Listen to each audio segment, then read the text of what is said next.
Bersahabat bagi kita semuanya, Bapak Ibu sekalian, saudara-saudara yang sudah datang dan join di webinar PGSSI pada Sabat Tuhan yang Kudus ini. Di beberapa belahan bumi mungkin masih pagi ya, yang mengucapkan selamat menjelang Sabat. Kita akan segera memulai pembahasan sekolah Sabat yang dipimpin oleh Pendeta Dr. Jonathan Kuntaraf dengan judul sebuah momen takdir. Kita dahului dengan doa. Mari kita berdoa. Bapa kami yang bertahta dalam kerajaan surga, Allah yang kami puji dan sembah siang dan malam, kami memuji dan serahkan nama Tuhan oleh karena kami tiba kembali di webinar Sekolah Sabat PGSSI yang akan dipimpin oleh hamba Tuhan, Pendeta Dr. Jonathan Kuntaraf. Urapi beliau dengan kuasa Roh Kudus dan juga kami masing-masing, sehingga firman Tuhan yang akan disampaikan, yang kami sudah pelajari sepanjang pekan ini, dapat kami mengerti lebih dalam, dan terlebih kami makin dipersiapkan untuk kedatangan Tuhan yang sudah sangat dekat. Berkati jaringan internet yang kami gunakan, device yang kami gunakan, Tuhan saja yang menolong, Tuhan saja yang memberkati, agar semuanya bisa jalan dengan normal, dan tetap stabil hingga akhir dari acara ini. Juga nanti Ibu Peggy yang akan menjadi moderator, dan juga Sis Irma yang akan membacakan ayat bersama kami. Pimpin acara ini dari awal hingga akhir. Berkati juga para partisipan yang sedang proses join di PGSS ini. Kami persembahkan doa ini dalam nama Yesus, Tuhan dan Juru Selamat kami. Amin. Baik, kita akan segera memulai. Kami serahkan kepada Pendeta Dr. Jonathan Kuntaraf.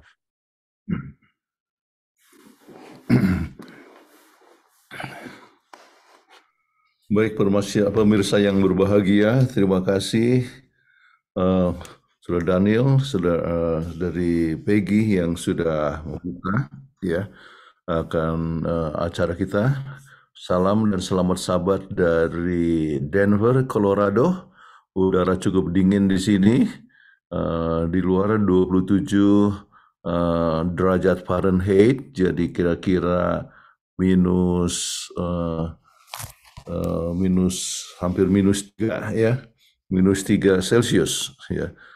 Jadi cukup dingin ya, tapi kita semua tetap punya kerohanian yang hangat. Oke. Baik, saya akan coba share screen ya, yang kita telah pelajari bersama-sama, sebuah momen takdir. Ini dalam saya susah dapatkan terjemahan yang cocok ya. Makanya kita sebutkan ya, ikuti saja apa yang diberikan oleh pelajaran kita, sebuah momen takdir ya. Dalam bahasa Inggrisnya a moment of destiny ya. Destiny itu sebetulnya adalah apa yang akan terjadi di masa yang akan datang, tetapi kalau dikatakan momen akan terjadi masa depan juga kurang gitu cocok juga ya. Tetapi satu destiny itu akhir daripada suatu ya peristiwa atau puncak ya yang menjadi satu puncak daripada suatu istimewa, a moment of destiny ya, yang direncanakan sebelumnya. Jadi susah dapatkan kata yang cocok ini, tetapi kita sebutkan saja sebuah momen takdir. Oke. Amaran dari Tuhan, mengapa pelajaran ini penting? Baik, Allah selalu berbicara kepada umatnya ya, memberikan mereka kebenaran apapun yang relevan melalui mereka dengar apa yang itu sesuatu yang akan terjadi ya. Mulai dari peringatan mengenai air bah sampai kepada kedatangan Yesus yang pertama, yang kepada penghakiman pra-advent ya, sampai pada peristiwa-peristiwa akhir sebelum kedatangan Kristus ya. Allah telah berbicara kepada kita ya. Jadi kemudian dalam hari-hari terakhir dalam sejarah manusia ini, Dia telah mengirimkan pekabaran yang khusus kepada dunia dan kepada umatnya yang dirancang untuk memenuhi kebutuhan saat ini. Bahkan pekabaran yang dibawa oleh 3 malaikat yang terbang membawa pekabaran penting, pekabaran akhir zaman kepada seluruh dunia.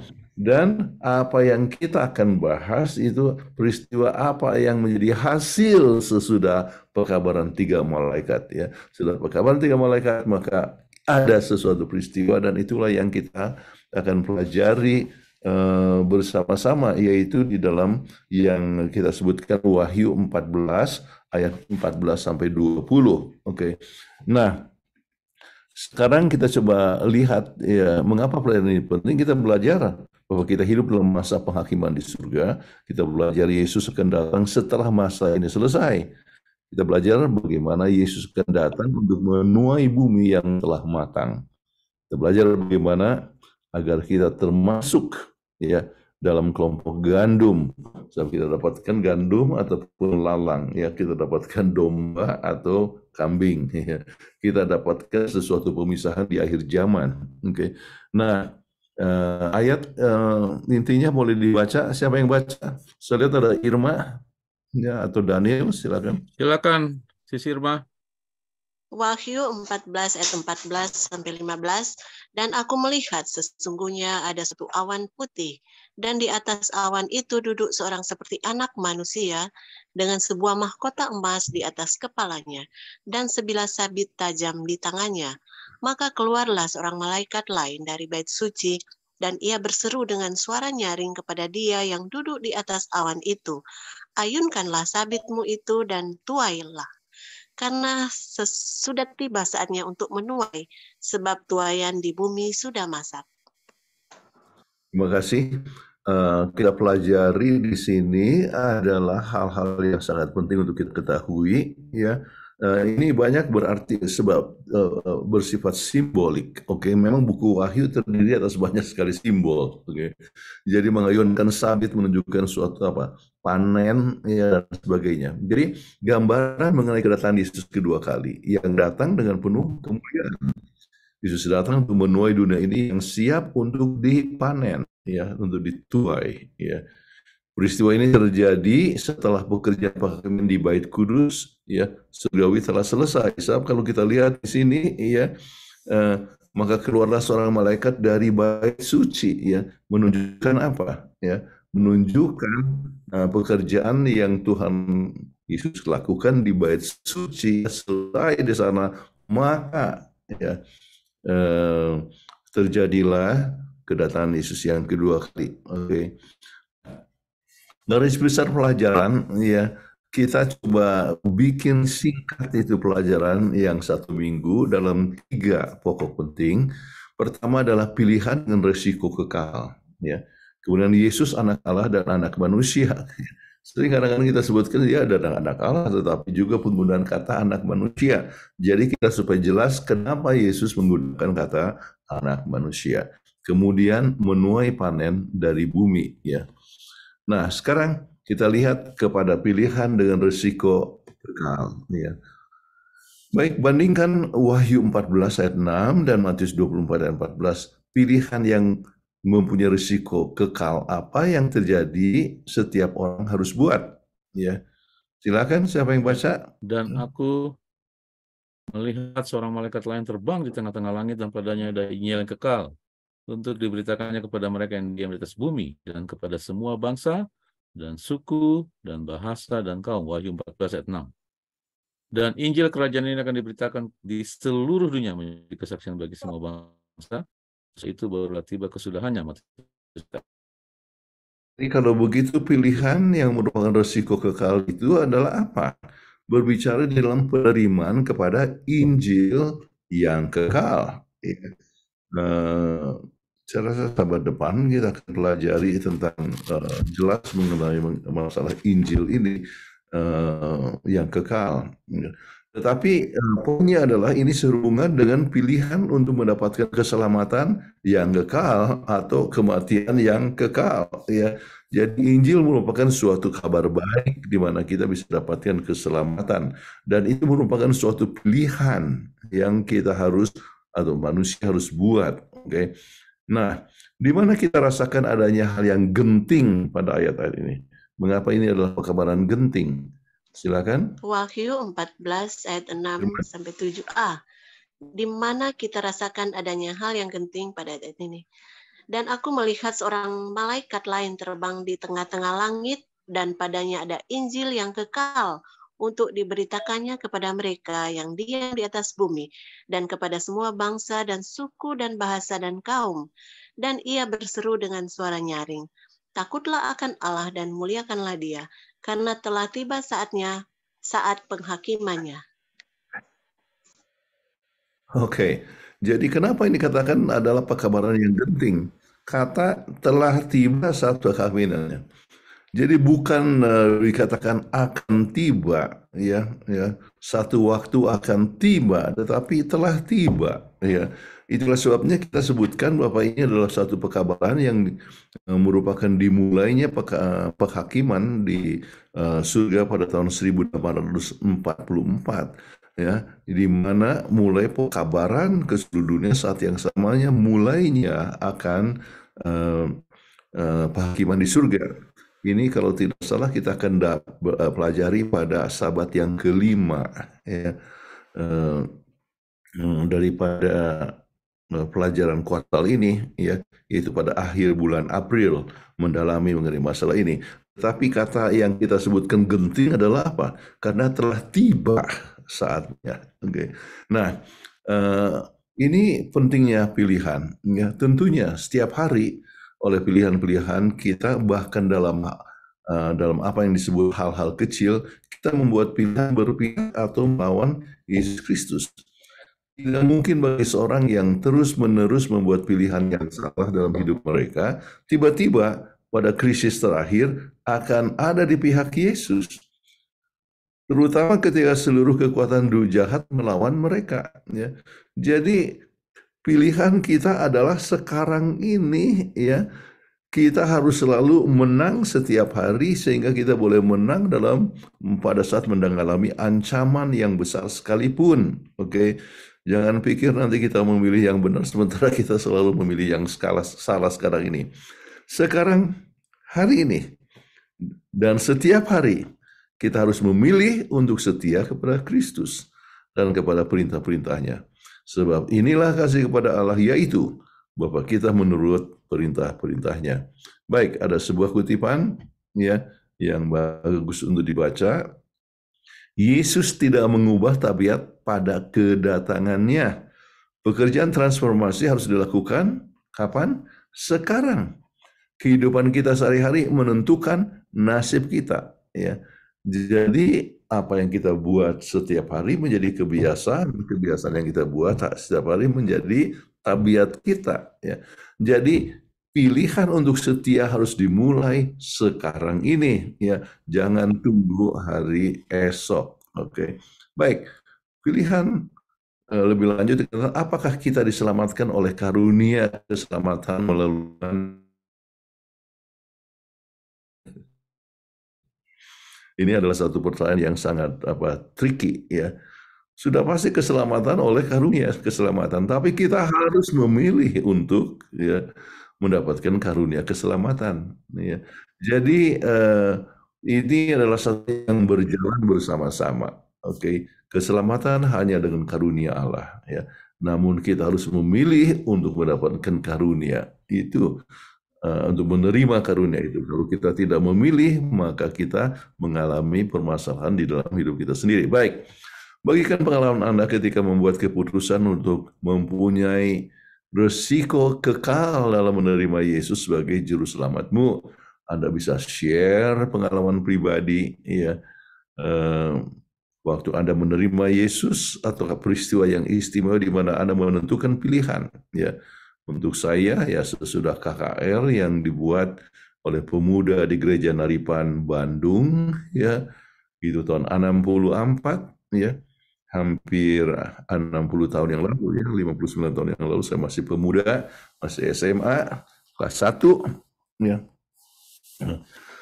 Jadi pada waktu itulah mengambil keputusan, ya, mengikuti Yesus, kemudian mengambil keputusan untuk menjadi pendeta, ya, mengambil keputusan untuk melayani, ya. Masing-masing kita mempunyai pilihan yang mempunyai resiko yang kekal. Okay. Baik, sekarang kita tiba kepada bagian yang kedua, Yesus anak Allah dan anak manusia, ya. pertanyaan di sini, mengapa anak Yesus, anak Allah, ya, disebut sebagai anak manusia untuk menuai panen di dunia ini? Silakan, ya. Sebab anak manusia akan datang dalam kemuliaan Bapanya diiringi malaikat-malaikatnya. Pada waktu itu ia akan membalas setiap orang menurut perbuatannya. Matius 16 ayat 27. Sebab sama seperti kilat memancar dari sebelah timur dan melontarkan cahayanya sampai ke barat, demikian pula lah kelak kedatangan anak manusia. Matius 24 ayat 27. Jadi kita lihat, dan banyak lagi ayat-ayat di sini yang saya berikan, ya, tetapi tidak berikan secara keseluruhan, tetapi intinya adalah penggunaan kata anak Allah, anak manusia. Tetapi bukankah dia anak Allah? Oke, kita coba lihat penjelasan di sini. Yesus menggunakan istilah anak manusia, ya, sebanyak 82 kali dalam Injil, ya. Itu adalah salah satu gelar favoritnya. Mengapa ini? Dia menggunakan sebagai ungkapan kasihnya kepada kita. Dia adalah juru selamat yang memahami kita, memiliki pengalaman dicobai, dan telah melewati pencobaan-pencobaan kita. Dia adalah anak manusia yang akan datang untuk membawa kita pulang ke rumah. Yesus datang untuk kita adalah Yesus yang sama yang hidup di antara, ya. Jadi dia memenuhi syarat untuk menebus kita karena dia menjadi salah satu dari kita. Namun sebagai salah satu dari kita, dia menghadapi kemarahan penuh dan godaan iblis, dan ya, dia menang. Oke. Betapa menakjubkan harapan ini yang ditawarkan kepada kita dalam dua hal. Mengetahui kasih Allah bagi kita, mengetahui bahwa dia dapat berhubungan dengan pergumulan Anda, membawa Anda kemenangan atasnya. Ya. Baik, jadi kita lihat satu hal yang sangat luar biasa. Kenapa sampai digunakan istilah, ya, anak manusia? Ya. Dia anak Allah, ya, tetapi disebut anak manusia. Memang manusia, dia mengerti akan keadaan manusia. Ini adalah suatu kekuatan kepada kita masing-masing, bahwa kalau Yesus telah datang dan menjadi teladan untuk manusia, bisa mengikuti akan Tuhan sebagaimana Yesus telah menurut akan Tuhan sebagai manusia. Oke. Nah, bagaimana pandangan Anda mengenai anak Allah yang telah mengidentifikasikan dirinya sepenuhnya dengan penciptanya sebagai anak manusia? Silakan dalam Kolose 1 ayat 15 sampai 17. Irma? Ia adalah gambar Allah yang tidak kelihatan, yang sulung lebih utama dari segala yang diciptakan. Karena di dalam Dialah telah diciptakan segala sesuatu yang ada di surga dan yang ada di bumi, yang kelihatan dan yang tidak kelihatan, baik singgasana maupun kerajaan, baik pemerintah maupun penguasa, segala sesuatu diciptakan oleh Dia dan untuk Dia. Ia ada terlebih dahulu dari segala sesuatu, dan segala sesuatu ada di dalam Dia. Oke. Jadi dia adalah pencipta. Ini banyak orang yang artinya dari pihak saksi Jehovah yang menggunakan yang coba mengkritik kita dengan kata yang sulung. Kalau gitu dia adalah dia adalah ciptaan. Oke. Yang pertama, ya. Tetapi kata ini, ya, menunjukkan justru dalam bahasa aslinya menunjukkan sesuatu yang bukan hanya yang pertama, tetapi asal usul daripada segala sesuatu. Oke. Jadi ini kelihatan daripada semua penjelasan yang di bawah, ya, dia terlebih dahulu dari segala sesuatu yang ada di dunia ini. Jadi awal daripada segala sesuatu, ya. Jadi sebelum ada sesuatu sudah ada Yesus. Oke. Jadi gambarannya adalah sebagai apa? Sebagai makhluk yang menjadi pencipta, tetapi dia mengidentifikasikan dirinya sebagai anak manusia. Luar biasa, kerendahan hati yang luar biasa. Ini ada istilah dalam bahasa Greek, kenosis, ya, mengosongkan diri, ya. Jadi Tuhan Yesus itu mengosongkan dirinya menjadi makhluk seperti manusia, padahal dia adalah pencipta alam semesta. Luar biasa, sesuatu perkara yang membuat kita kagum kalau kita dapat meneliti dengan sebenarnya. Baik, Dorongan apakah Anda yang dapat dari Ibrani 2 ayat 14 sampai 18? Silakan Daniel. Karena anak-anak itu adalah anak-anak dari darah dan daging, maka ia juga menjadi sama dengan mereka dan mendapat bagian dalam keadaan mereka, supaya oleh kematiannya ia memusnahkan dia, yaitu iblis yang berkuasa atas maut, dan supaya dengan jalan demikian ia membebaskan mereka yang seumur hidupnya berada dalam perhambaan oleh karena takutnya kepada maut. Sebab sesungguhnya bukan malaikat-malaikat yang ia kasihani, tetapi keturunan Abraham yang ia kasihani. Itulah sebabnya maka dalam segala hal ia harus disamakan dengan saudara-saudaranya, supaya ia menjadi imam besar yang menaruh belas kasihan dan yang setia kepada Allah untuk mendamaikan dosa seluruh bangsa. Sebab oleh karena ia sendiri telah menderita karena pencobaan, maka ia dapat menolong mereka yang dicobai. Oke, luar biasa sekali. Jadi Yesus itu mempunyai ya darah dan daging ya. Dia menjadi sama dengan seperti manusia yang punya darah yang daging. Dan itu berarti adalah mempunyai kecenderungan, artinya mempunyai kemungkinan untuk berdosa. Oke, dia bisa haus, dia bisa lapar ya, dia bisa sakit ya. Jadi ini hal yang sangat luar biasa bahwa ia menempatkan dirinya seperti manusia. Kenapa? Supaya dia bisa menjadi imam besar untuk kita. Dia telah mengalami segala macam pencobaan, namun ia tidak jatuh dalam dosa.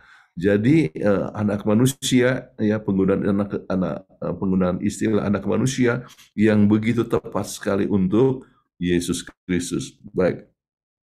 Kemudian kita masuk kepada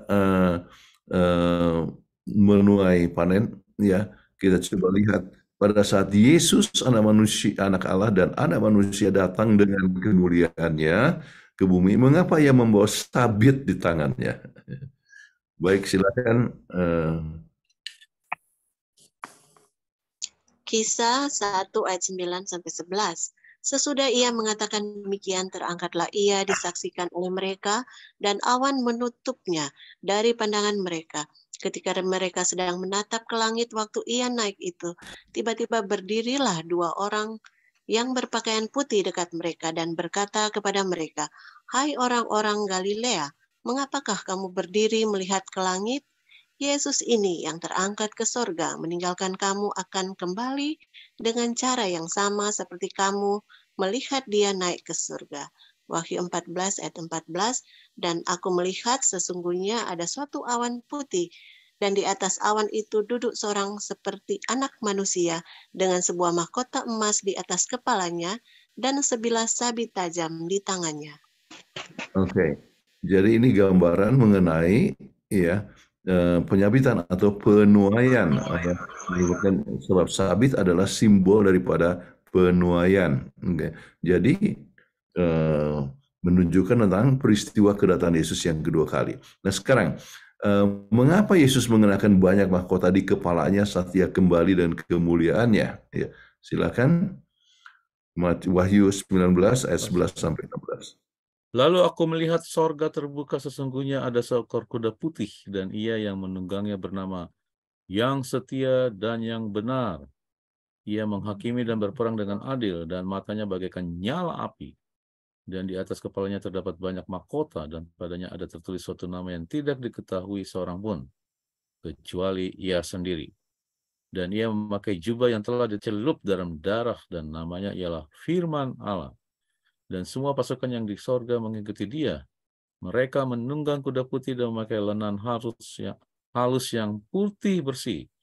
Dan dari mulutnya keluarlah sebilah pedang tajam yang akan memukul segala bangsa.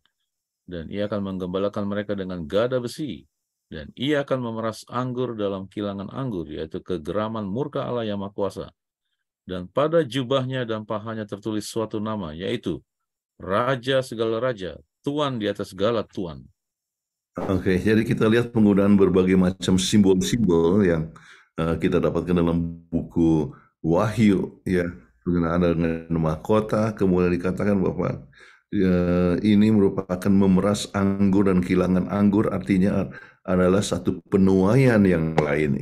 Jadi ada penuaian untuk lalang, kemudian penuaian artinya penuaian untuk dapatkan gandum, tetapi ini penuaian dari pemerasan anggur yang menunjukkan akan kemarahan daripada Tuhan, yaitu untuk mereka yang jahat. Oke, baik. Coba kita lihat tentang Yesus dengan mahkota. Yohanes menjelaskan Yesus dengan anak manusia dengan sebuah mahkota emas di kepalanya dan 11 salib di tangan. Kemudian disebut barusan tentang menggunakan banyak mahkota. Oke. Nah, kata untuk mahkota adalah Stefanos, ya. Itu adalah mahkota pemenang. Ketika seorang atlet menang dalam perlombaan, dia akan diberikan sebuah Stefanos, mahkota kehormatan atau kemuliaan ataupun kemenangan. Yesus pernah mengenakan mahkota duri melambangkan rasa malu dan ejekan. Dia pernah dihina untuk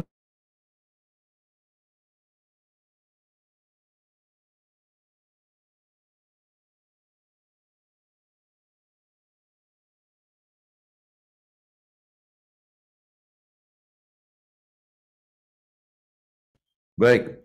Nah, bagaimana kita mengetahui bahwa penghakiman surga telah terjadi saat Yesus datang ke dunia ini? Kita lihat di dalam Wahyu 22 ayat 12. Sesungguhnya aku datang segera dan aku membawa upahku untuk membalaskan kepada setiap orang menurut perbuatannya.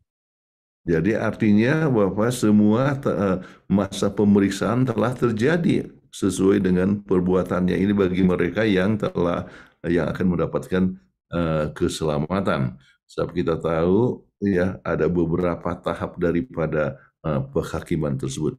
Baik, bagaimana kesan Anda saat menyadari bahwa kita hidup dalam masa di mana ada penghakiman sebelum kedatangan Yesus? Ya. Jadi sebelum kedatangan Yesus ada satu masa pemeriksaan, sehingga dengan demikian pada waktu Yesus datang sudah tahu siapa yang akan diselamatkan dan siapa yang tidak. Oke. Jadi itu harus selalu mendorong kita untuk selalu ingat ya bahwa kita harus memiliki pilihan, kembali kepada pilihan pelajaran pertama tadi ya, mempunyai pilihan yang tepat setiap hari sehingga kita memperoleh akan hidup yang kekal yang Tuhan siap berikan kepada kita. Baik, apakah yang dimaksudkan oleh malaikat pada saat dia berseru dengan seruan nyaring bahwa tuaian di bumi sudah masak? Ya, artinya ya sendirinya bahwa sudah siap untuk dituai. Ya, artinya sudah tibalah waktunya untuk penuaian daripada dunia ini. Ya. Untuk mendapatkan keselamatan dunia. Baik, apakah yang Anda dapat pelajari perumpamaan Yesus mengenai pertumbuhan kerohanian kita saat menyediakan diri untuk masa penuaian? Ya, jadi apa yang kita harus buat? Markus 4 ayat 26 sampai 29. Beginilah hal kerajaan Allah itu seumpama orang yang menaburkan benih di tanah.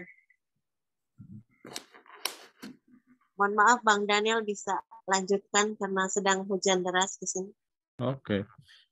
Beginilah hal kerajaan Allah itu seumpama orang yang menabur benih di tanah, lalu pada malam hari ia tidur, dan pada siang hari ia bangun, dan benih itu mengeluarkan tunas, dan tunas itu makin tinggi. Bagaimana terjadinya tidak diketahui orang itu. Bumi dengan sendirinya mengeluarkan buah, mula-mula tangkainya, lalu bulirnya, kemudian butir-butir yang penuh isinya dalam bulir itu. Apabila buah itu sudah cukup masak, orang itu segera menyabit, sebab musim menuai sudah tiba. Nah, dari sini kita dapatkan bahwa benih itu dapat bertumbuh dalam hidup kita, dan benih itu adalah firman Tuhan. Oke. Jadi itu akan bertumbuh dalam diri kita dan berbuah dan menghasilkan akan hasil yang siap untuk dituai, dan itu adalah tabiat kita ya. Nah, kita coba lihat pembahasan tentang tuaian sudah masak. Yesus menggunakan ilustrasi alami dari tanaman-tanaman berulang kali dalam Perjanjian Baru. Dan lebih dari satu kali dia menggunakan simbol dari tuaian yang matang untuk mengilustrasikan pertumbuhan benih Injil dalam kehidupan umatnya. Dengan bertunasnya benih itu melukiskan permulaan daripada kehidupan kerohanian. Dan pertumbuhan dari tanaman itu adalah gambaran yang elok mengenai pertumbuhan kerohanian. Seperti dalam alam, demikian pula dalam rahmat. Tidak akan ada kehidupan tanpa pertumbuhan. Tanaman itu harus tumbuh atau mati. Ya. Sebagaimananya pertumbuhan itu sunyi dan tidak diketahui, tetapi terus-menerus, demikianlah perkembangan kehidupan kerohanian. Ya. Kita tidak bisa melihat langsung, tetapi kita lihat makin lama makin besar ya. Dikatakan pertumbuhan itu sunyi ya. Ada satu kuasa di dalam hidup kita yang kita tidak ketahui, tetapi terus bertumbuh. Pada setiap tahapan perkembangan dalam hidup ini, kita bisa meraih kesempurnaan ya. Bila mana maksud Allah sudah kita penuhi dan akan ada kemajuan yang tetap. Jadi pematangan biji berwarna keemasan mewakili semua orang yang diubahkan oleh kasih Kristus, dimotivasi oleh kasih, dan menjalani kehidupan yang patuh pada kemuliaan nama Kristus. Hati mereka menyatu dengan hati Kristus, dan apa yang mereka inginkan adalah juga keinginan Kristus. Ya. Jadi tabiat yang dihasilkan sebagai hasil daripada pertumbuhan benih firman Tuhan dalam hidup kita, kelihatan nyata. Yaitu apa? Tabiat yang penuh dengan kasih, kesediaan untuk selalu membantu pekerjaan Tuhan, selalu siap menolong mereka yang kekurangan, ya, mempunyai kelembutan. Itu semua adalah suatu hasil daripada Roh Kudus atau firman Allah yang bekerja dalam hidup kita.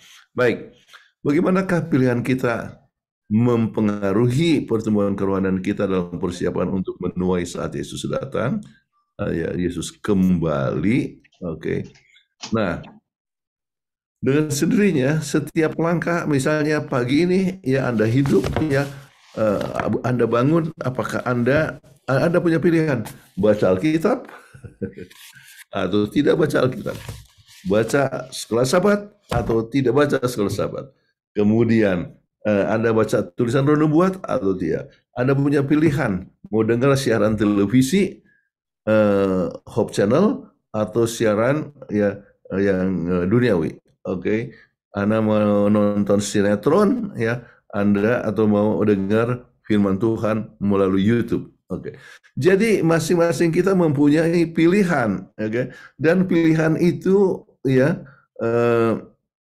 merupakan suatu hal yang bisa memberikan kontribusi untuk kita punya pengembangan tabiat, di mana kita dapat bertumbuh dan siap untuk dituai, atau ya kita mempunyai pengembangan tabiat yang makin lama makin kasar ya. Kalau nonton film-film yang kasar ya kita makin kasar ya.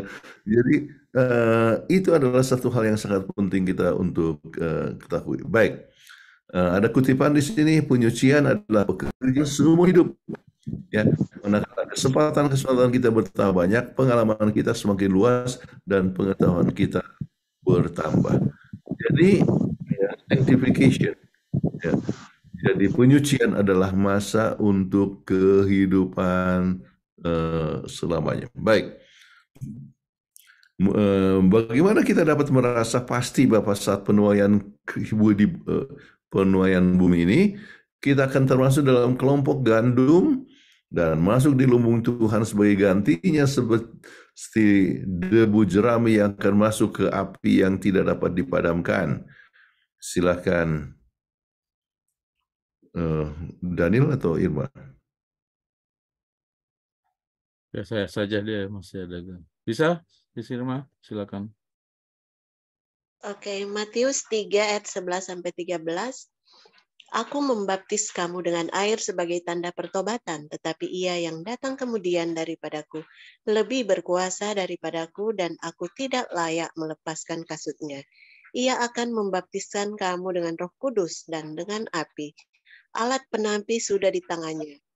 Ia akan membersihkan tempat pengirikannya dan mengumpulkan gandumnya ke dalam lumbung, tetapi debu jerami itu akan dibakarnya dalam api yang tidak terpadamkan.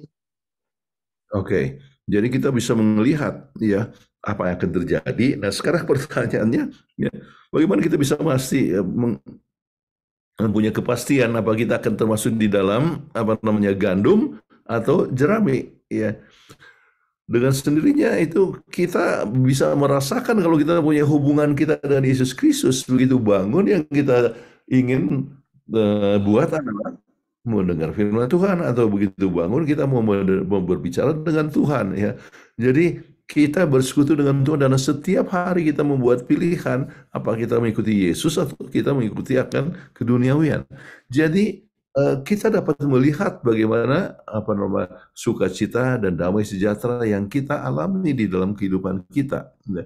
Baik, renungan kesedihan tragis yang dicatat dalam Yeremia 8 ayat 20. Mengapa undangan dari Nabi Yesaya sangat relevan untuk akhir zaman? Excuse me. Ya. Silakan Daniel.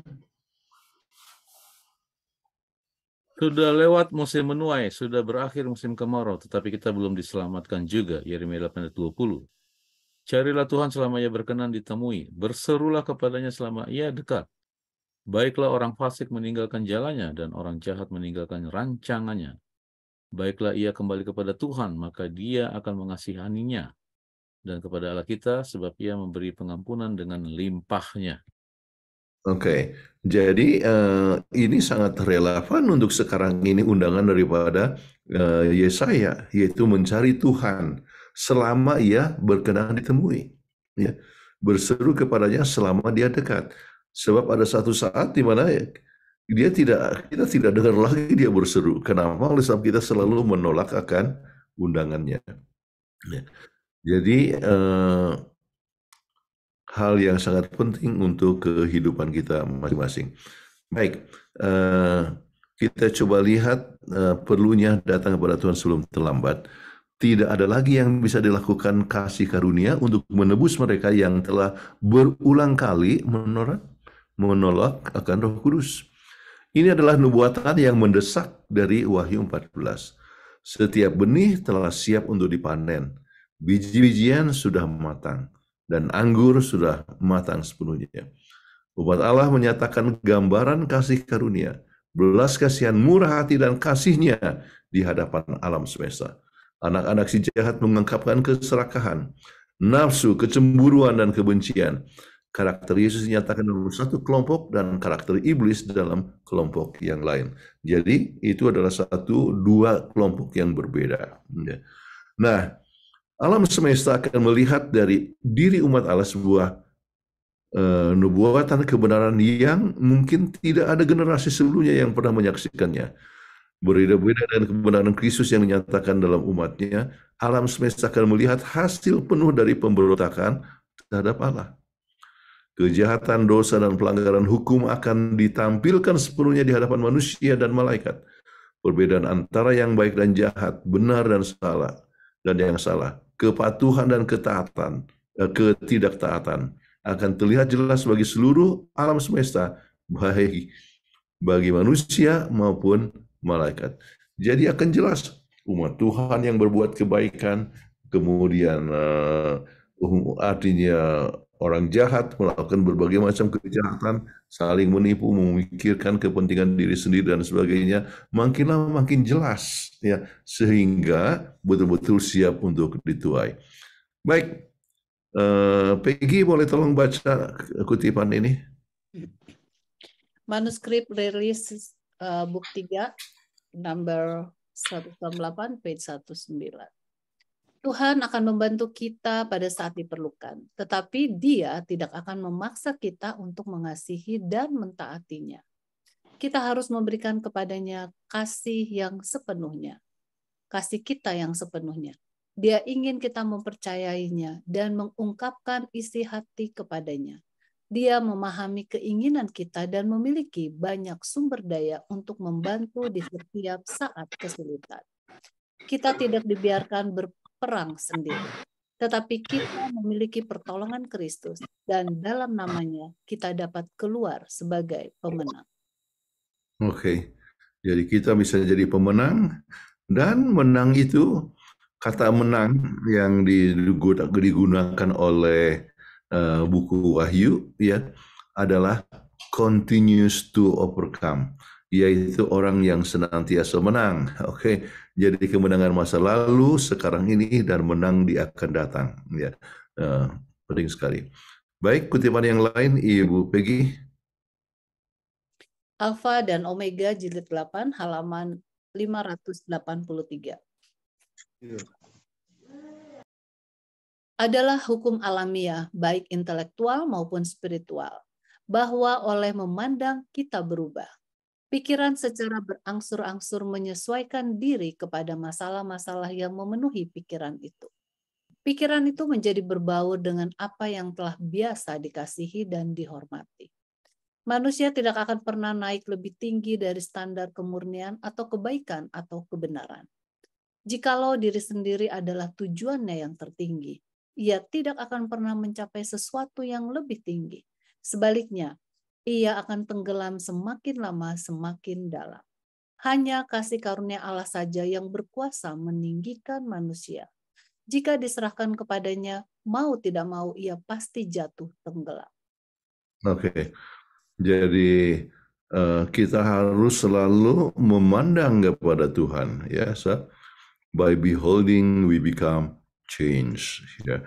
Jadi memandang melalui firman Tuhan, renungan ataupun termasuk pelajaran sekolah Sabat yang kita pelajari. Jadi lebih banyak kita memandang kepada Yesus, maka lebih berbuah, ya, hasil-hasil, dan tabiat kita adalah sesuai dengan apa yang kita pandang. Baik, kita coba lihat akan kesimpulan. Kitab Wahyu adalah kitab yang sangat terang benderang mengundang kita untuk membuat pilihan-pilihan kekal. Apakah kita akan menyembah naga atau anak domba? Apakah kita akan menerima tanda binatang atau materi Allah? Apakah kita akan jatuh ke dalam penipuan-penipuan licik dari perempuan berbaju merah ungu, pergerakan palsu iblis, ya? Apakah kita akan berjalan dengan perempuan berbaju putih, gereja Allah yang benar? Apa kita akan menerima pengajaran yang menipu dari Babel rohani, atau kita akan bersuka cita dalam kebenaran mengalir dari Yerusalem baru? Jadi masing-masing kita mempunyai pilihan.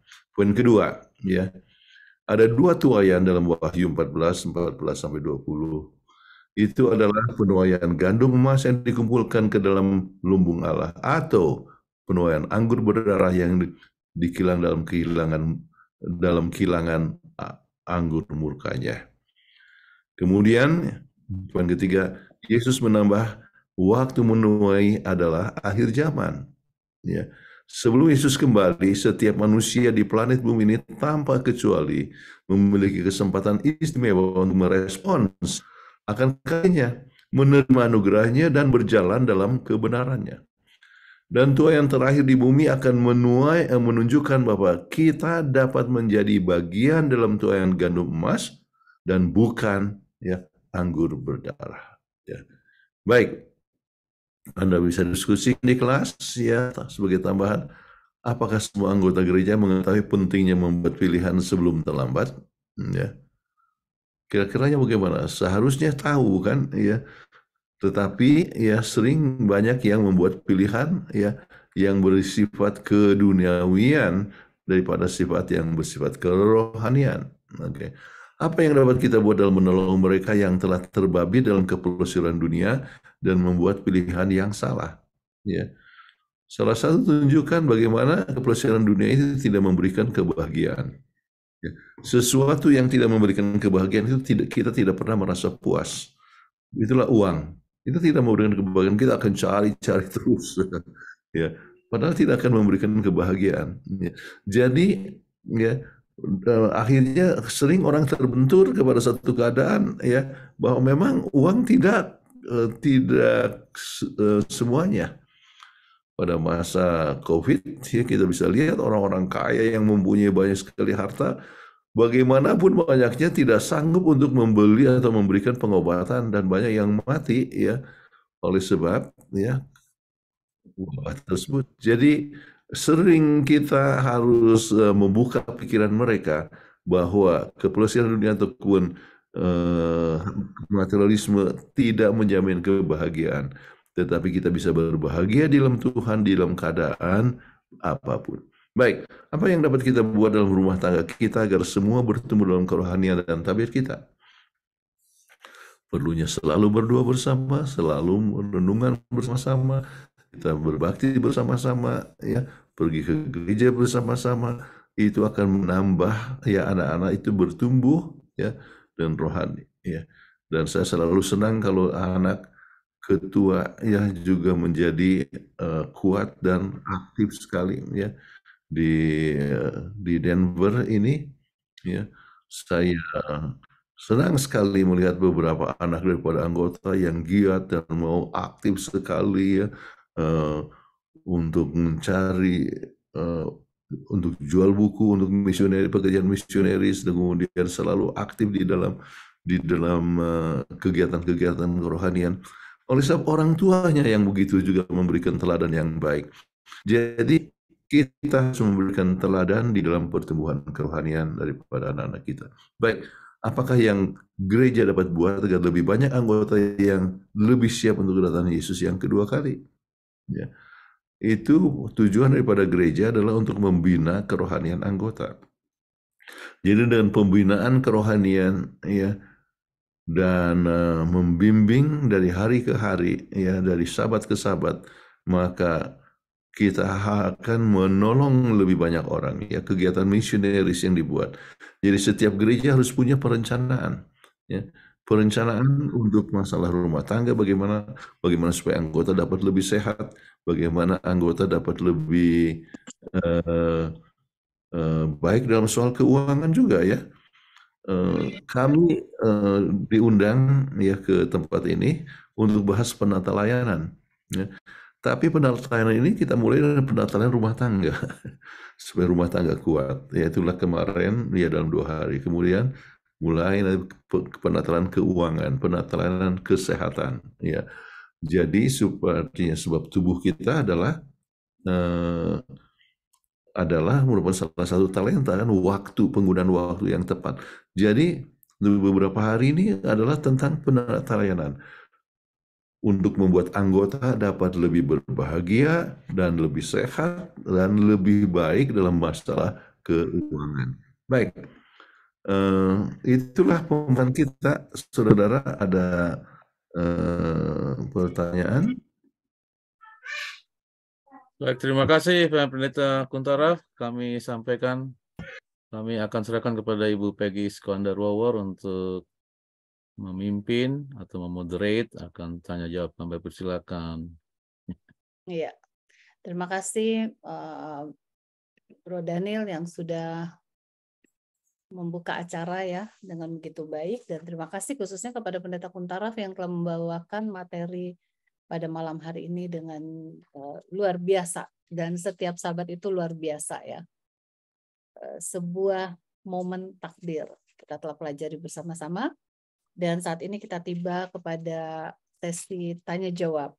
Bagi seluruh partisipan yang hadir, boleh tuliskan pertanyaan Anda di kolom chat yang sudah tersedia. Dan juga bagi mereka yang ingin bertanya langsung, boleh klik raise hand dan pastikan menggunakan nama yang asli ya, agar saya bisa memanggilnya dengan baik. Oke, Pendeta, pertanyaan pertama ini Ibu Evi Peo itu biasanya pertama dia, tapi pertanyaan pertamanya sudah terjawab ya Bu Evi ya, di awal-awal ya. Terima kasih. Dan saya akan bacakan pertanyaan dari Yusuf Tomarere. Pertanyaan nomor 1 hari Jumat ya, tentang keselamatan kasih karunia dengan Yesus membawa sabit untuk penuaian, dan terdapat dalam Wahyu 14 ayat 14 sampai 20. Jadi kalau kita lihat di buku Sekolah Sabat pada hari Jumat, Pendeta. Hari Jumat di bawah ada pertanyaan nomor 1. Maksudnya gitu ya, Pak Yusuf Tomarere. Apakah hubungan antara diselamatkan oleh kasih karunia dan bertumbuh dalam kasih karunia? Dalam konteks dari Wahyu 14 ayat 14 sampai 20 dan prinsip penuaian. Begitu maksudnya ya. Jadi sini keselamatan kasih karunia dengan Yesus membawa sabit untuk penuaian. Gimana? Oke. Jadi kembali, membawa sabit itu adalah merupakan sesuatu simbol dari apa? Penuaian. Nah, jadi tetapi keselamatan melalui kasih karunia, kalau begitu ya, penuaian itu untuk melihat apakah kita menerima akan kasih karunia Allah atau tidak, ya. Jadi penerimaan kita kepada kasih karunia dapat terlihat daripada kehidupan kita, ya. Apakah kita siap dituai oleh sebab kita mempunyai tabiat yang telah menerima akan kasih karunia Allah. Mudah-mudahan itu dapat dimengerti. Oke, jadi apapun yang kita buat, ya, kita harus masing-masing menyadari bahwa, ya, ataupun dalam soal keselamatan, kita diselamatkan oleh sebab kasih karunia, tetapi dihukumkan oleh perbuatan. Jadi perbuatan kita adalah harus sesuai sebagai orang yang telah menerima kasih karunia Allah. Ya. Jadi kalau seandainya kasih karunia Allah itu tak bekerja dalam kita, sehingga kita mempunyai tabiat, ya, sebagai orang yang telah terima kasih karunia Allah, dapat terlihat yaitu dari perbuatannya yang menurut akan hukum Allah, taat kepada Tuhan dan juga mengasihi akan sesama dan manusia, maka waktu penuaian di mana gambar Yesus itu digambarkan dengan sabit, ya, itu kita termasuk dalam kelompok gandum, ya, sebab kasih karunia itu, firman Allah itu telah berbuah, ya, menghasilkan tabiat yang siap untuk hidup dalam kerajaan surga. Amin. Mudah-mudahan sudah menjawab Saudara Yusuf Tomarere, ya. Baik. Oke, pertanyaan selanjutnya supaya kita agak ada variasi, ya. Saya akan panggilkan yang raise hand, namun pastikan untuk buka kamera, ya. Ya. Bapak Jones Lerebulan. Pak Jones Lerebulan, tolong buka kameranya, bisa? Ya, silakan Pak Jones. Di unmute, Pak. Ya, tolong unmute. Ya, selamat sahabat. Selamat sahabat. Ada dua pertanyaan, Pak Pendeta. Pertanyaan pertama, kalau di ayat 15, ayat 14, ini anak manusia. Dari Tapi pasal ayat berapa, itu, Pendeta, Pak? Pasal 14 ayat 4, di ayat buku apa? itunya. Wahyu. Oke. 14 ayat 14, ayat 15, terus ayat 16 dan 19. Pertanyaan saya di sini, ayat 14 anak manusia, tapi yang di ayat 15 itu malaikat perintahkan dia ini sudah Tuhan ini barangkali, ya. Jadi kita lihat bahwa seakan-akan malaikat perintahkan Yesus ini. Ya, artinya terus yang berikut adalah menuai sama-sama, ya, menuai sama-sama. Yang di ayat 16 memegang sabit dan bumi pun dituai.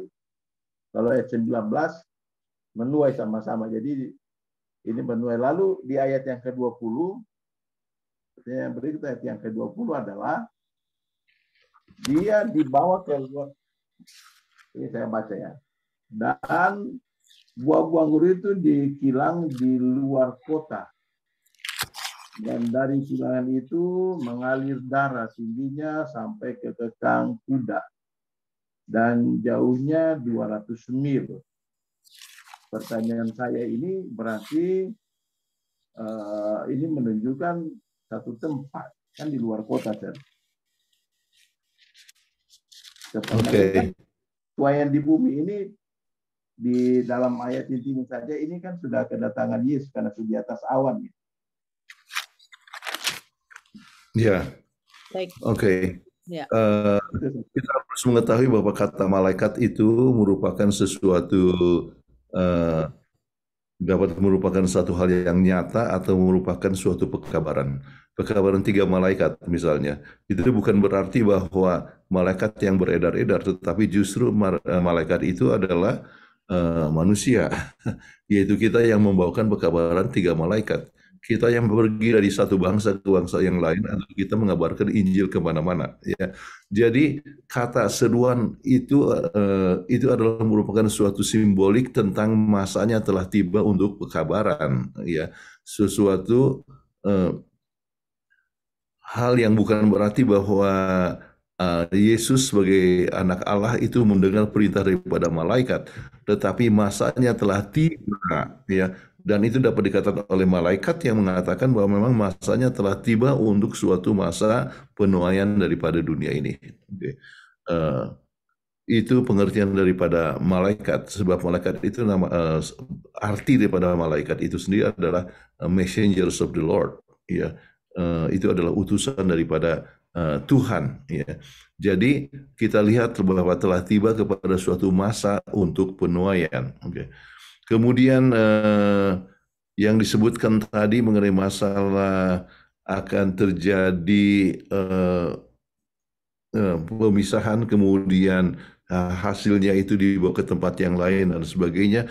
Kita masing-masing mengetahui bahwa semua simbolik, ya, penuaian itu dapat dilihat lebih gambar secara penuaian kedatangan Yesus itu digambarkan dengan lebih jelas, ya, apa yang terjadi dengan penuaian daripada dunia ini.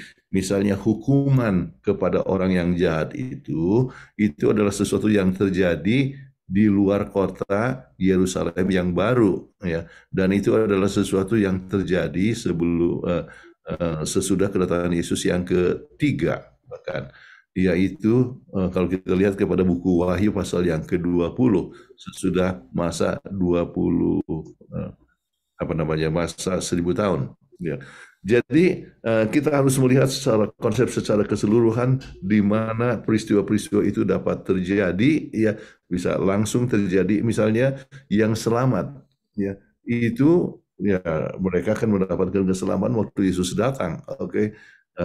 Tetapi puncaknya adalah, ya, sesudah mereka berada di dunia yang baru, kemudian orang jahat itu akan terjadi, ya, pembakaran, artinya dimusnahkan di luar kota Yerusalem.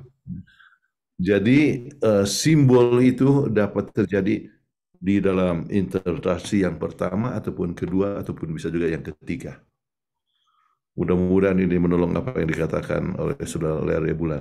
Iya, baik. Semoga menjawab ya Pak John. Terima kasih sudah bertanya dan terima kasih juga kepada Pendeta Kuntara jawaban-jawabannya. Dan berikutnya saya akan bacakan pertanyaan dari Ibu Evi Peo. Sesuai penghakiman sebelum Yesus datang, apakah tidak bertentangan dengan pelajaran 1000 tahun? Karena masa 1000 tahun kita yang diselamatkan akan menghakimi orang-orang jahat yang tidak selamat. Jadi apakah bisa diterangkan, Pendeta? Iya, masa penghakiman sekarang sedang berjalan sekarang ini, iya.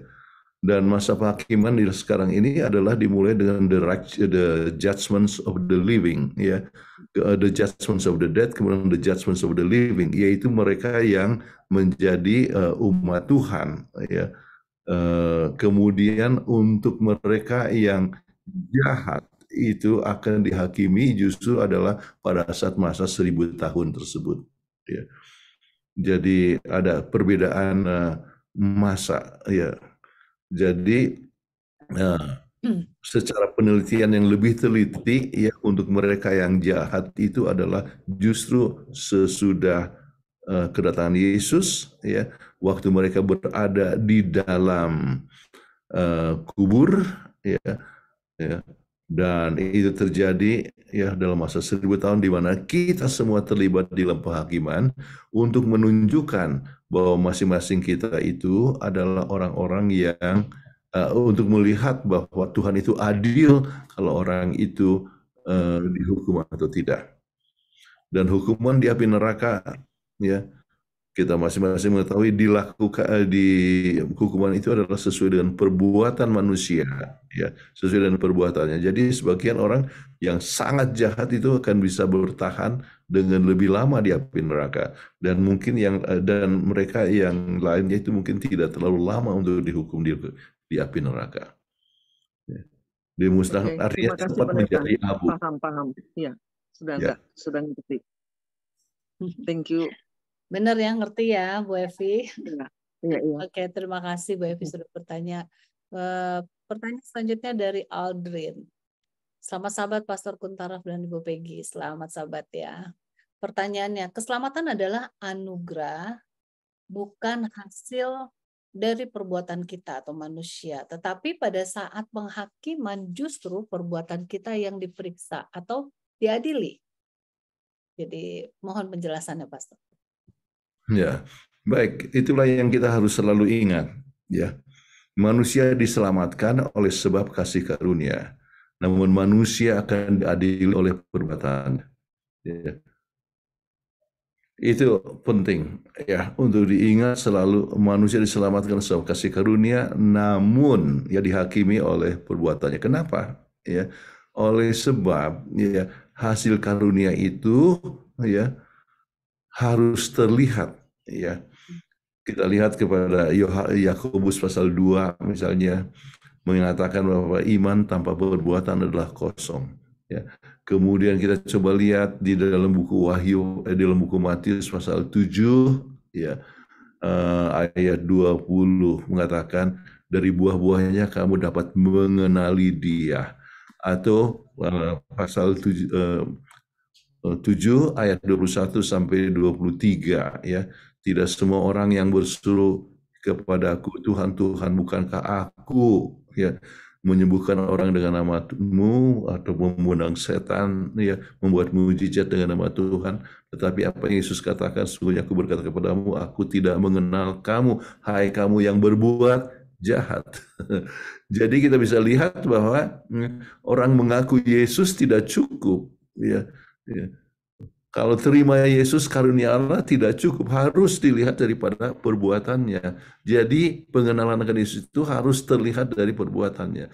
Makanya dalam Matius pasal 25 ya ayat 30 sampai 40 kita coba lihat bagaimana keadaan di dalam masa kita tiba di surga ya. Kemudian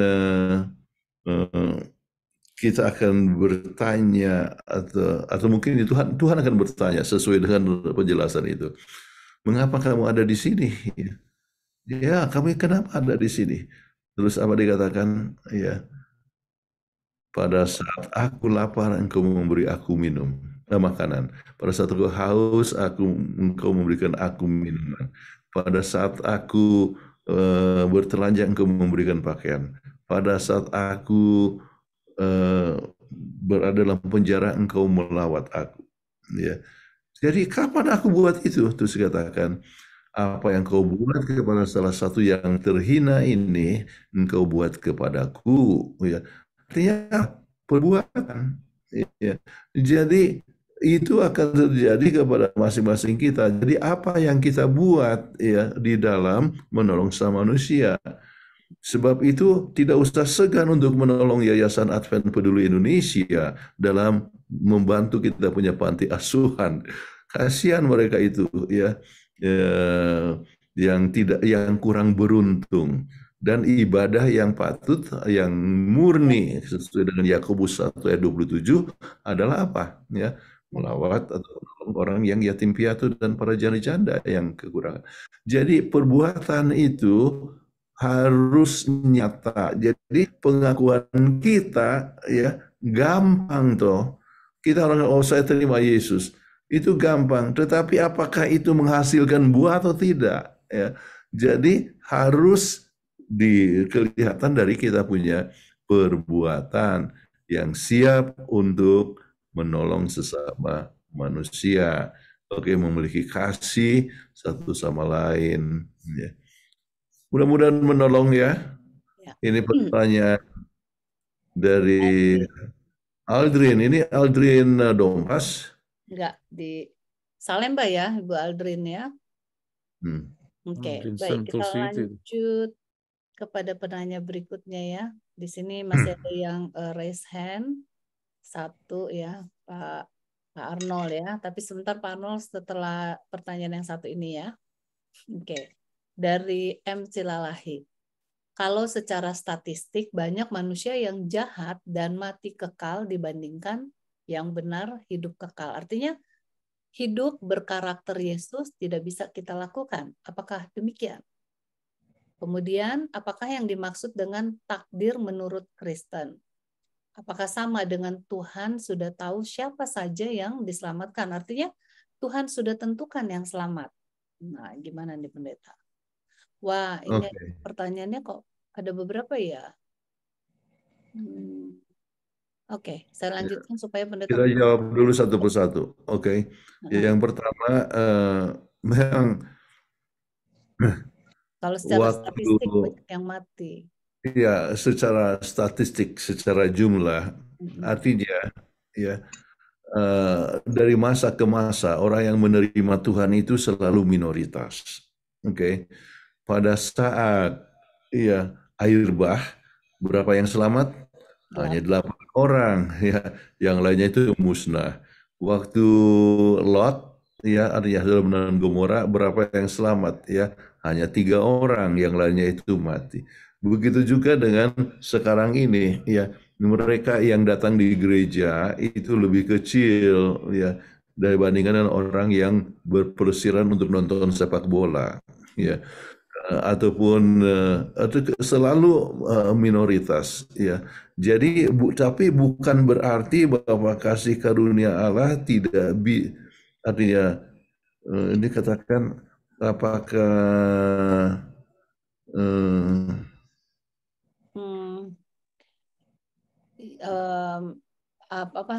hidup, artinya hidup berkarakter Yesus itu tidak bisa dilakukan gitu. Apakah ya, demikian? oke. Jadi memang hidup bertabiat Yesus, ya, itu kita tidak bisa buat dengan kuasa sendiri, ya. Itu adalah hanya dengan kuasa Tuhan.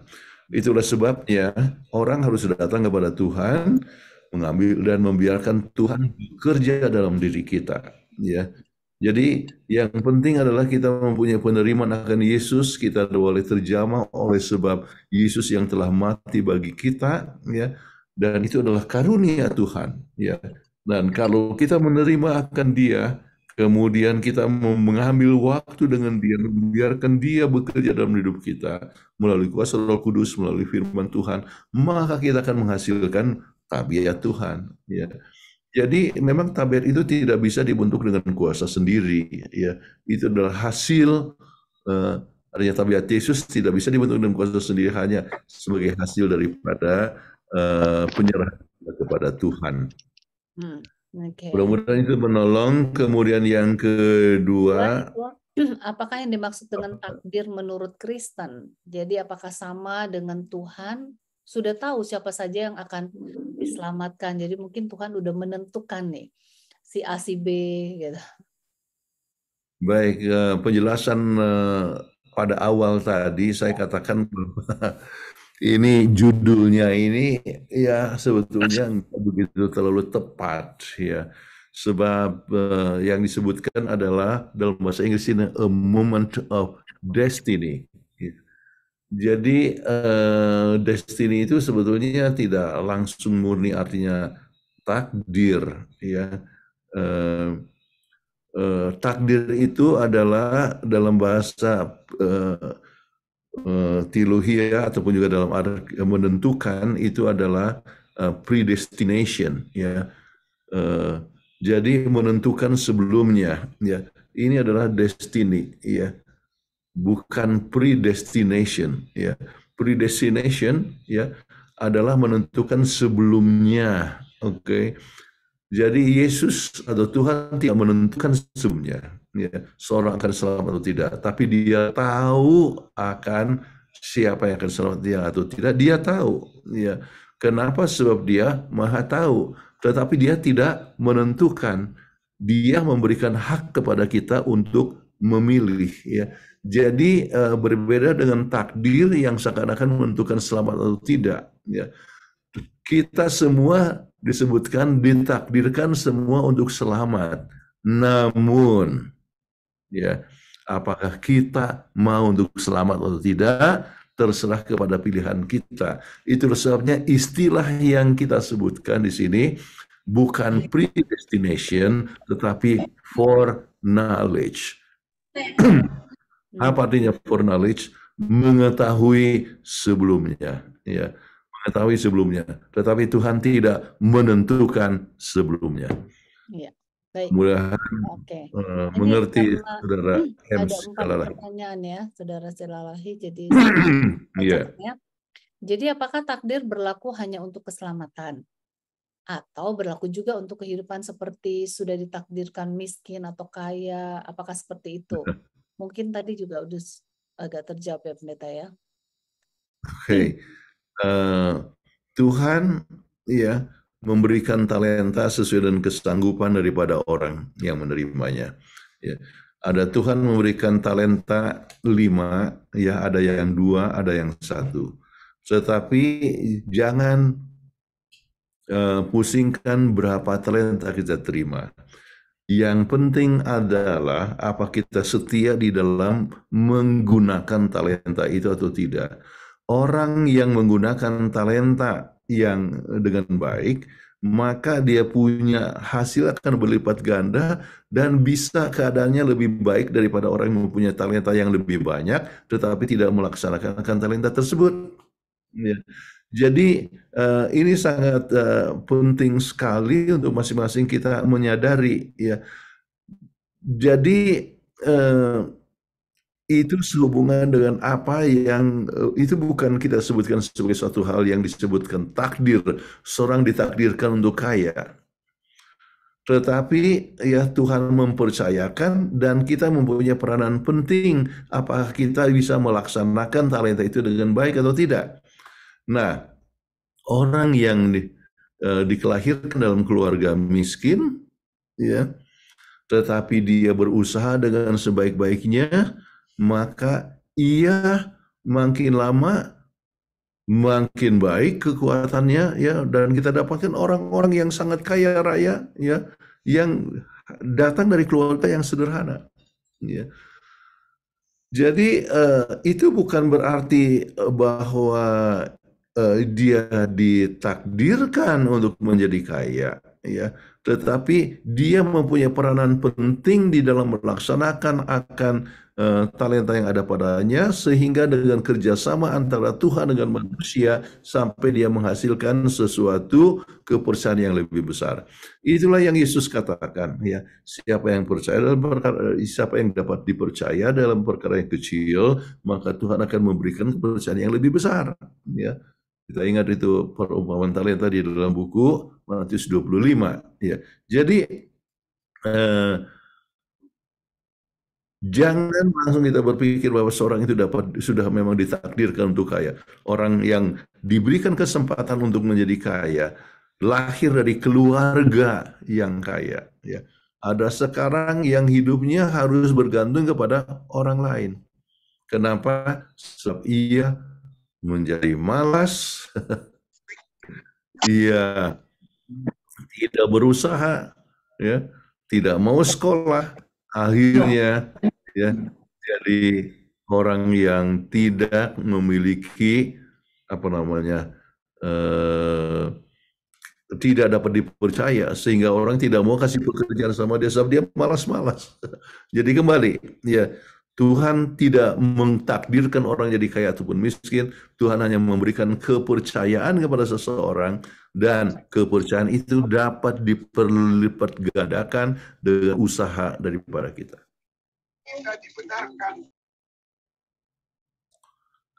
Mudah-mudahan sudah menolong. Masih ada? Terima kasih. Ada pertanyaan terakhir dari Saudara Silalahi adalah kedatangan Yesus setelah pekabaran sampai ke ujung bumi. Apakah ujung bumi yang dimaksud adalah dalam arti negara atau pribadi? Ini dengan sendirinya Tuhan selalu berusaha untuk memberikan kesempatan kepada semua orang untuk mengenal akan Tuhan, ya. Jadi itu dapat berarti kepada pribadi, walaupun tidak selamanya orang itu mengenal pekabaran dalam arti seperti kita kenal, tetapi Tuhan itu memberikan kesempatan dan berbicara kepada setiap hati manusia. Kalau kita baca di dalam buku Roma pasal 2, ya, ayat yang ke-14-15, ya, di mana Tuhan berbicara kepada hati, kata hati masing-masing. Oke. Jadi itu kepada semua orang di mana-mana saja di ujung bumi ya, Tuhan bisa berbicara. Tetapi juga ya, Tuhan menggunakan manusia untuk memperkenalkan akan kabar. Sebab kadang-kadang kata hati manusia hanya berdasarkan daripada ya apa yang mereka yang memberikan pengaruh kepada mereka. Jadi kadang-kadang kata hati pun bisa salah. Tetapi firman Allah bisa berbicara kepada mereka. Baik. Jadi kalau soal negara, ya mungkin saya rasa semua negara ada umat Tuhan sekarang ini. Tetapi lebih daripada sekedar negara, sampai kepada ya desa-desa dan sebagainya. Dan saya percaya firman Allah sekarang ini dengan teknologi, dengan adanya AWR, dengan Hope Channel Indonesia atau Hope Channel. Ya, Hope Channel Indonesia saja bisa menjangkau sampai kemana-mana. Kemudian kita punya Hope Channel di berapa puluh negara sekarang ini.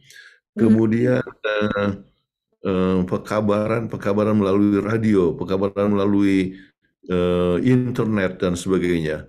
Makin lama makin luas sekali ya, ke seluruh dunia.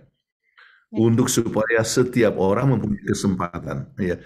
Tetapi kalau seandainya tidak mencapai kesempatan itu, tetap Tuhan bisa berbicara melalui Roh Kudus kepada hati mereka masing-masing.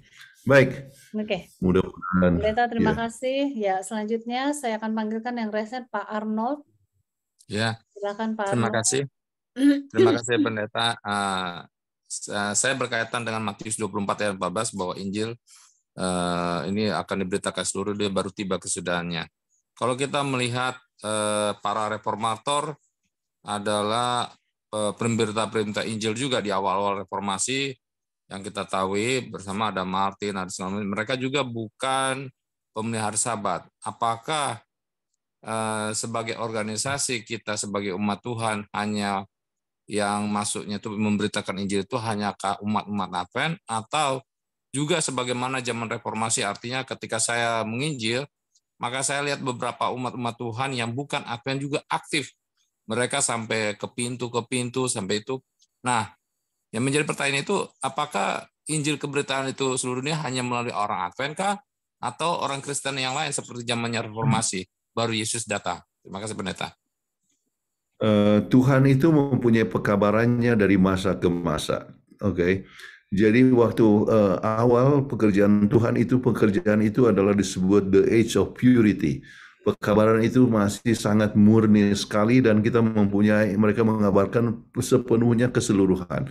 Tetapi poin yang sangat penting adalah keselamatan hanya melalui Yesus, dan dalam Yesus orang menurut akan segala hukum Tuhan. Waktu itu segala penurutan baptisan masih tetap diselamatkan.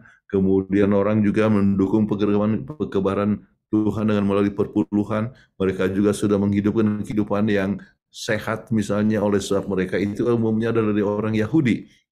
Ya.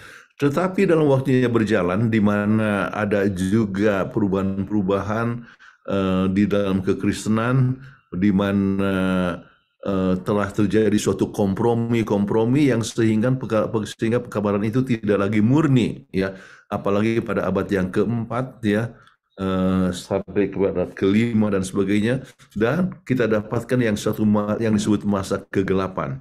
Tetapi Tuhan selalu mempunyai suatu umat yang senantiasa menurut akan Dia, dan kita dapatkan Waldenses ataupun Albigenses dan sebagainya yang tetap bergantung kepada firman Tuhan, dan itulah yang telah mengakibatkan munculnya apa yang disebut kelompok reformasi. Mulai dengan John Wycliffe, dengan penekanan kepada firman Tuhan, kemudian John Huss, Jerome, kemudian Martin Luther, Jadi penekanan pada Martin Luther adalah apa? Keselamatan oleh sebab iman, ya, kasih karunia, dan juga kembali kepada Alkitab. Namun pergerakan daripada Martin Luther itu masih belum lengkap. Ya, makanya muncullah Anabaptis, dan Anabaptis yang menunjukkan bahwa keselamatan artinya baptisan haruslah dengan diselamkan. Kemudian muncullah kelompok Metodis di mana harus metode mempelajari Alkitab, untuk lebih mengenal akan kasih karunia Allah. Kemudian muncullah tentang pekabaran pekabaran kedatangan Yesus yang kedua kali dengan William Miller, artinya Ellen G. White. Dan kembali kepada Sabat yang telah lama dilupakan, sebab rupanya pada abad yang keempat, Sabat itu sudah mulai dilalaikan. Jadi dari masa ke masa itu ada selalu pekabaran yang ditekankan, dan kita mempunyai suatu pekabaran yang disebutkan pekabaran yang terakhir. Mrs. White katakan bahwa kepada kita dipercayakan, ya, kepada umat Advent, dipercayakan suatu pekabaran yang sangat berharga untuk dikabarkan kepada seluruh dunia, ya, yang mencakup kepada kebenaran secara keseluruhan di dalam menyiapkan diri untuk kedatangan Yesus yang kedua kali.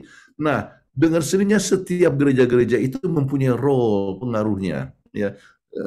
Jadi kalau Protestan, ya, ataupun Baptis, mereka mengabarkan, ya, ataupun dari gereja-gereja yang lain pergi dari pintu ke pintu dan sebagainya, mereka mempunyai kebenaran yang ada sesuai dengan pengetahuan mereka. Oke. Namun Tuhan mempercayakan kepada kita satu kebenaran yang lebih lengkap, yang disebutkan umat yang menurut akan hukum Allah dan mempunyai kesaksian Yesus, ya. Dan kesaksian Yesus itu adalah roh nubuat, dan itu sudah mencapai kepada masalah kesehatan dan sebagainya. Dan banyak orang yang belajar melalui kesehatan sampai menurut kepada Tuhan. Seorang seperti Dr. Sangli, ya, dokter, ya, terkenal sekali, dia membaca kepada buku Council on Diet and Food yang luar biasa sekali. Siapa ini penulis? Siapa ini Ellen G. White? Saya mau ketemu. Ya, padahal Ellen G. White sudah lama meninggal, tetapi dari pengabalan itu akhirnya dia bisa kenal. Akhirnya dia menjadi pengabar Injil dalam bidang kesehatan yang luar biasa, ya, Dr. Sangli. Jadi kembali poinnya adalah bahwa Tuhan percayakan pada kita untuk memberikan pekabaran yang terakhir, tetapi gereja-gereja yang lain juga mempunyai suatu kebenaran, dan kita punya tanggung jawab adalah untuk memberikan pekabaran dengan lebih menyeluruh. Oke. Lebih menyeluruh, dan kita kabarkan ke seluruh dunia. Dan saya rasa keistimewaan daripada gereja kita bukan hanya bekerja di satu tempat. Nama-nama misalnya saya ambil contoh, gereja Kristen, ya, Timur, ya, Gemit, gereja masih ada Gemit, ada HKBP, sering bekerja hanya kepada suatu suku tertentu ataupun kepada provinsi yang tertentu. Oke. Namun kita punya pekabaran, kita tidak mau dibatasi. Jadi kita tidak mau dibatasi bekerja kepada satu suku tertentu, tetapi secara keseluruhan, sebab kita mempunyai pekabaran yang unik untuk seluruh bangsa, ya. Dan itulah yang kita kabarkan sekarang. Mudah-mudahan menolong apa yang ditanyakan oleh Saudara Panjaitan. Oke, terima kasih Pendeta. Ya. Ya. Bisa menjawab, ya. Pertanyaan selanjutnya dari Martin. Apa isi pekabaran malaikat pertama dan kedua? Kapan dimulai dan kapan pekabaran 1 dan 2 berakhir? Ini Raja. Sebetulnya, ya, pekabaran itu, ya, dimulai sebetulnya pada saat 1831, waktu pada saat William Miller yang mengabarkan tentang kedatangan Yesus, ya, yang pertama, kemudian menyusul kepada 1943, ya, akhirnya kepada 1844. Oke. Jadi itu yang kedua menyusul kepada yang pertama, kemudian yang keempat menyusul kepada yang ke 1 dan 2, dan itu berjalan terus, ya, dan itu dikabarkan terus sampai kepada mencapai puncaknya kepada apa yang disebut final loud cry. Kalau kita lihat di dalam Wahyu 18 ayat 4, ya, itu adalah pekabaran yang sangat seruan nyaring, ya. Itulah seruan nyaring terakhir yang akan menerangi seluruh bumi, ya.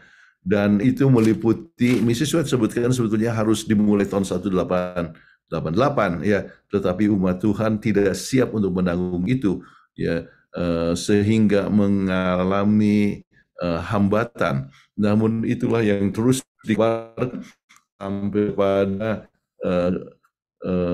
pencurahan daripada Roh Kudus ya, yaitu maksudnya hujan akhir sampai kita siap untuk kedatangan Tuhan Yesus yang kedua kali. Jadi apa kabar itu tetap berjalan sampai sekarang ini, yang sebetulnya dimulai tahun 1831, 1843, 1844. Oke, terima kasih Pendeta. Ini waktunya sebetulnya sudah habis 20.30. Masih ada 2 orang penanya. Namun penanya yang berikutnya ini nggak menggunakan nama asli. Mohon maaf, saya tidak bacakan. Ya, tidak menggunakan nama asli, cuman Papa Ganteng. Wah. Oke, saya coba dengan pertanyaan Saudara Daniel. Kapankah tuayan di bumi sudah masak dan siap dituai? Apakah ada satu waktu tertentu bahwa tuayan sudah masak?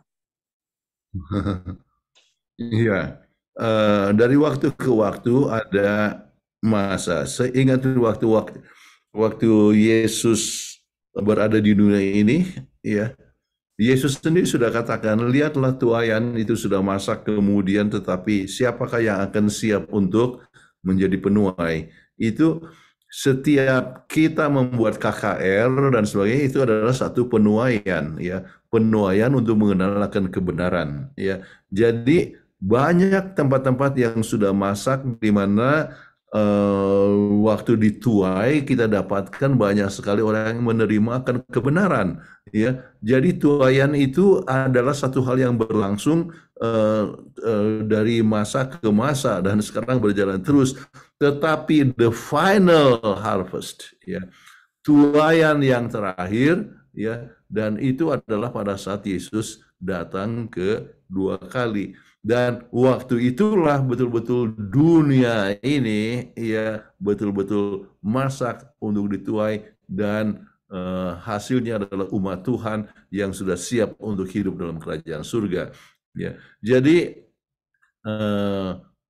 sementara tuayan itu adalah senantiasa yang berjalan sekarang ini. Jadi arti tuayan itu harus kita dapat mengerti, itu bisa mempunyai arti double function. Iya, semoga menjawab ya. Kemudian pertanyaan yang kedua nih, Pendeta. Negara yang diakui PBB ada 193 dari 195 negara. Kapankah pekabaran Injil itu sampai ke seluruh dunia? Apakah sekarang pekabaran Injil sudah sampai ke 195 atau 193 atau 195 negara ini dan Yesus datang?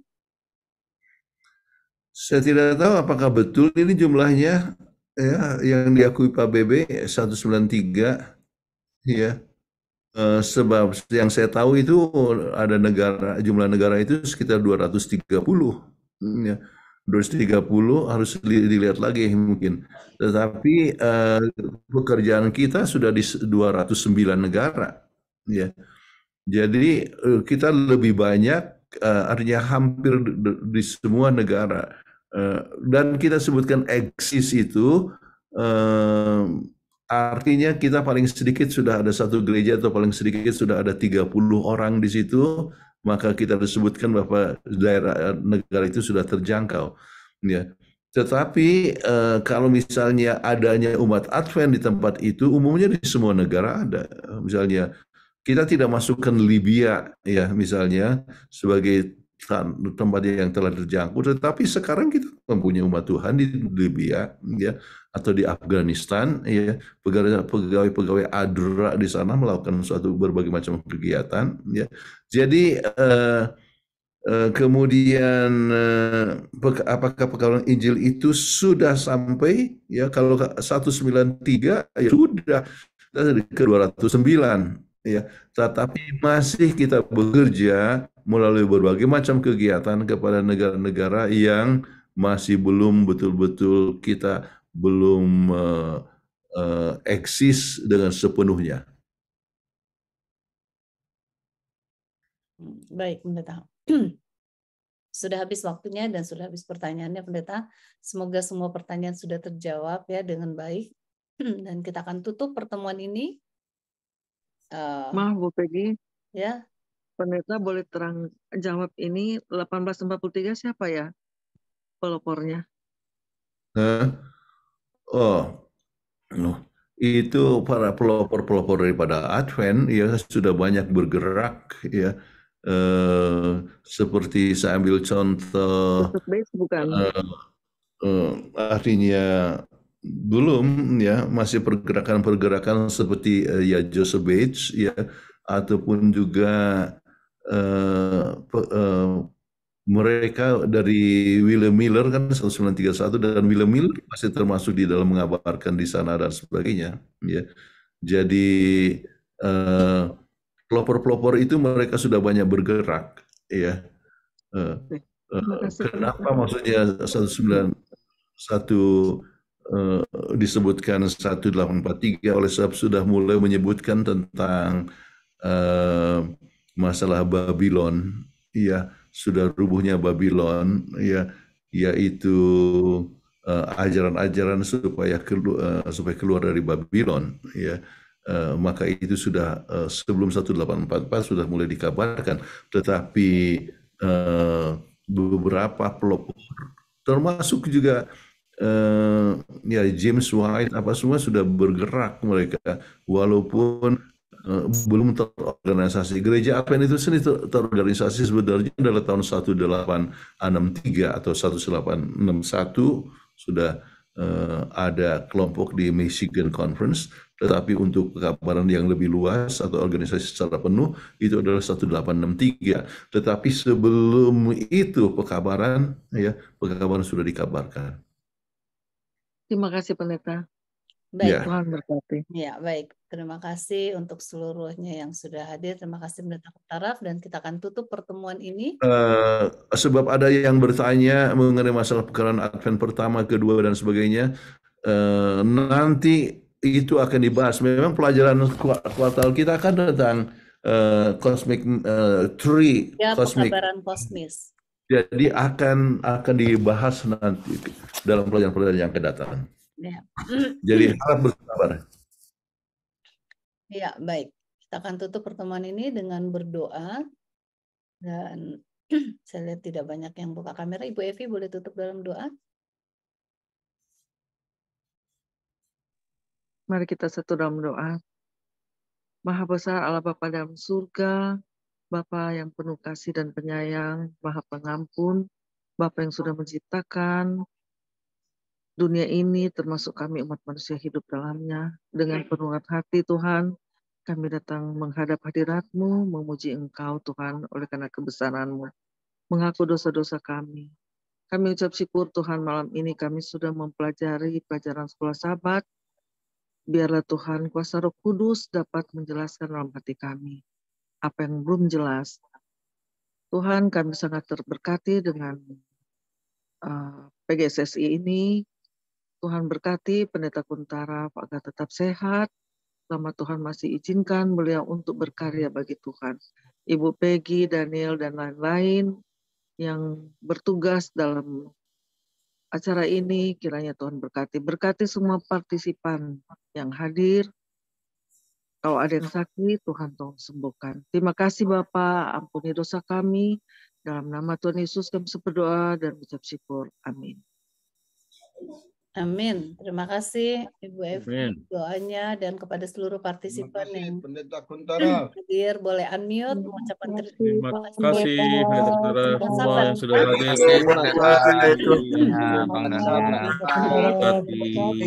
Terima kasih Pak Pendeta. Ya, thank you